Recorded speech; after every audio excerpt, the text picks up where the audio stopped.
जनसंख्या बढ़ती, जनसंख्या घटता संसाधन इस देश के लिए मुसीबत बना हुआ। कुछ लोग सुप्रीम कोर्ट में पीआई डाल रहे हैं, कुछ लोग हाई कोर्ट में लड़ रहे हैं।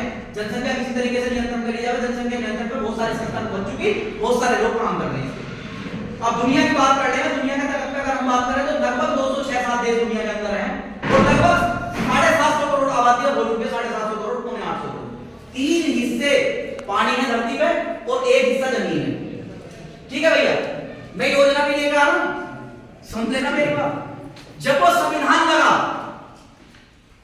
26 जनवरी 1950 को, जब वो संविधान लगा तो संविधान में तय करा गया कि मेरा भाई, क्या नाम है तुम्हारा, जब सम्राट भाई इस देश में अधिकार की बात करेंगे, वोट देने की बात करेंगे, तो लगभग सम्राट जैसे जितने लोग हैं 5 लाख रुपए 10 लाख रुपए साल, इस देश की जो जीडीपी तय होती है उस जीडीपी का हिस्सा सम्राट भाई के हिस्से में आता है। यानी कि 5 से 10 लाख रुपए का हिस्सेदार इस देश में सम्राट भी है, क्योंकि उसी 125 करोड़ की आबादी में जिस आबादी में हम रह रहे हैं और 32.8 लाख वर्ग किलोमीटर जमीन में इस भाई का मेरे का हिस्सा।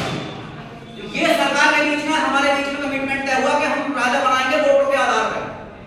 ये कमिटमेंट हुआ, उस कमिटमेंट के आधार पर हम चल रहे हैं। ठीक है, समझ में आया? तुम्हारा हिस्सा जीडीपी में, तुम्हारा 5 से 10 लाख रुपए तुम्हारा जीडीपी का हिस्सा है।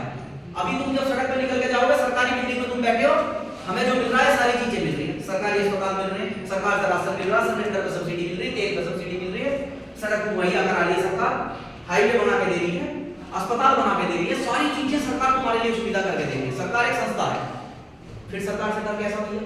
हमारा कोई हिस्सा सरकार में बताओ, तुम हाँ या ना? कोई झूठ बोलने वाली बात तो नहीं, बहकाने वाली बात नहीं। हमारा इस सरकार में हिस्सा है, इस देश में हम हिस्सेदार हैं। ये बिल्डिंग मेरी है, क्यों? क्योंकि सब बिल्डिंगों को सरकारी पे तुमने देखा होगा, सरकारी संपत्ति आपकी संपत्ति है, लिखा देखो। ये ऐसे थोड़ी लिखा गया, इस संविधान के क्राइटेरिया में लिखा गया।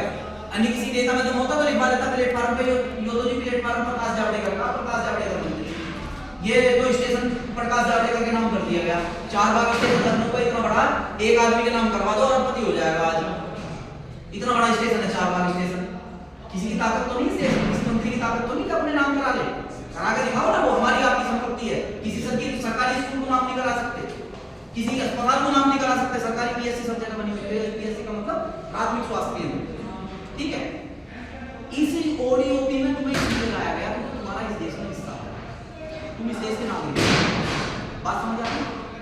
यदि तुम में बढ़ने की क्षमता है, एक सम्राट की बात मैं पहले भी कर लेता हूं, सरकार का माइंडसेट क्या है, समझो जरा थोड़ा सा गहराई से।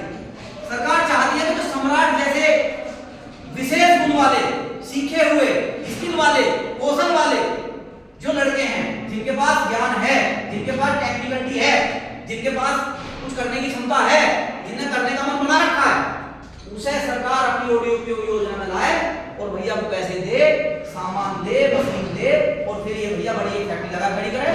और जब उस बड़ी फैक्ट्री को सम्राट लगा के खड़ी करेगा ओडीओपी की योजना से, तो उसमें 18% का टैक्स सरकार वसूलेगी इनसे। यानी कि सरकार को कमा के देने वाला मेरा भाई एक तय हो गया। हर परिवार क्यों नहीं दे सकता, हर सम्राट की तरह क्यों नहीं कमा के दे सकता? सम्राट हजारों करोड़ रुपए कमा रहा है, इस सरकार को चला रहा है। समझ गए मेरी बात को? कहां से चल रही सरकार, कहां से कर रहे बनी, जिन पे हम सवाल उठा दें, अजी अडानी तो लूट के खा रहा, अजी अंबानी तो लूट के खा रहा,